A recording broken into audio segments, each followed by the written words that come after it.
Neotech city के बीचों बीच खड़ी टेक विजन इंडस्ट्रीज रोज की तरह आज भी चमक रही थी। सूरज की रोशनी जब उसकी कांच की दीवारों पर पड़ती तो ऐसा लगता जैसे कोई विशाल क्रिस्टल आसमान में तैर रहा हो। सुबह सुबह कर्मचारी तेजी से अंदर जाते, हाथों में लैपटॉप, गले में आईडी कार्ड और दिमाग में आज के कामों की लिस्ट। उसी भीड़ में एक आदमी धीरे धीरे चलता हुआ गेट की ओर बढ़ रहा था। उसके कपड़े फटे हुए थे, पैर में घिसे हुए जूते और हाथ में एक पुराना झोला। भीड़ उसे देखकर रास्ते से बचकर निकल रही थी, मानो वो शहर की चमक में असंगत हो।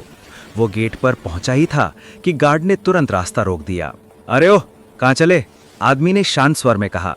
मुझे रिसर्च लैब में जाना है, एक मशीन चेक करनी है। गार्ड हंस पड़ा। यहाँ तू मशीन चेक करेगा?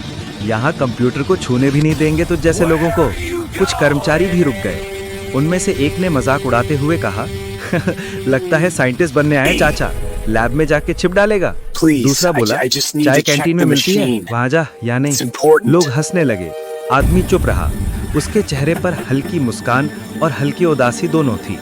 उसने फिर कहा, मुझे सच में अंदर जाना है, मशीन में दिक्कत है, मैं ठीक कर सकता हूँ। कर्मचारी बोला, हाँ, दुनिया का सबसे बड़ा इंजीनियर तू ही है। और जोर की हंसी गूंजी। उसी समय बिल्डिंग के अंदर बेचैनी बढ़ती जा रही थी। टेक विजन का सबसे बड़ा प्रोजेक्ट फ्यूचर स्कोप आज दुनिया के सामने दिखाया जाने वाला था। ये मशीन किसी भी घटना का संभावित भविष्य 30 सेकंड में दिखा सकती थी। पूरी दुनिया की नज़र इस प्रोजेक्ट पर थी, लेकिन मशीन बिना किसी वजह के बार बार बंद हो रही थी। इंजीनियर्स परेशान थे, कोड एरर दे रहा था, स्क्रीन ब्लैंक हो रहा था। बॉस गुस्से से चिल्लाया, अगर आज मशीन नहीं चली तो ये कंपनी हमेशा के लिए बर्बाद हो जाएगी। उधर बाहर फटे कपड़ों वाला आदमी फिर से आगे बढ़ा। मुझे सच में एक बार देख लेने दो, बस 5 मिनट। इस बार गार्ड ने उसे धक्का देकर पीछे कर दिया, लेकिन अचानक एक बुजुर्ग वैज्ञानिक की नज़र उस पर पड़ी। उन्होंने उसे कुछ देर तक देखा, फिर अचानक जैसे उनकी सांस अटक गई। वो दौड़ते हुए आए और बोले, रुको, ये आदमी, क्या ये प्रोफेसर आर्यन देव नहीं है? सभी दंग रह गए। कर्मचारी एक दूसरे की ओर देखने लगे। आर्यन देव, वो महान वैज्ञानिक जो 10 साल पहले गायब हो गए थे, लेकिन वो ऐसे कपड़ों में क्यों होंगे? बुजुर्ग वैज्ञानिक कांपती आवाज में बोले, फ्यूचर स्कोप का मूल सिद्धांत उसी का बनाया हुआ है। जिसने ये सपने जैसी मशीन सोची, वो यही व्यक्ति है। पूरा माहौल बदल गया। कुछ ही क्षण पहले जिस आदमी का मजाक उड़ रहा था, वो अचानक इतिहास का सबसे बड़ा नाम बन गया। लोग झुकने लगे। बॉस का चेहरा उतर गया, लेकिन आर्यन देव शांत खड़े थे। उन्होंने कहा, मैंने ये मशीन सालों पहले विकसित की थी, लेकिन मुझे मेरी गरीबी, मेरी साधारणता और मेरी सच्चाई के कारण टीम से बाहर निकाल दिया गया।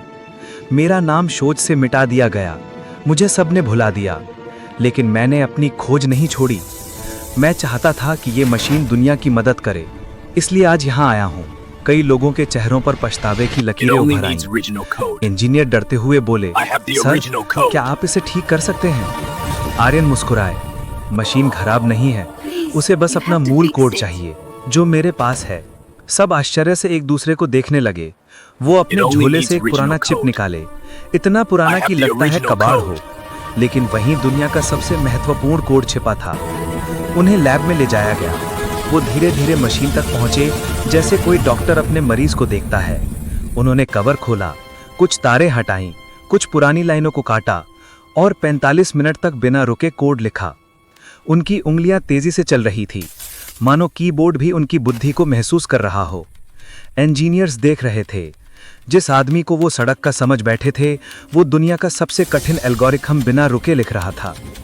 और फिर उन्होंने मशीन चालू की। स्क्रीन चमक उठी, फ्यूचर स्कोप शुरू हुआ।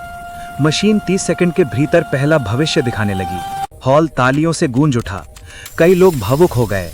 कर्मचारी जिन्होंने उनका मजाक उड़ाया था, चुपचाप सिर झुकाकर खड़े थे। बॉस शर्मिंदा था।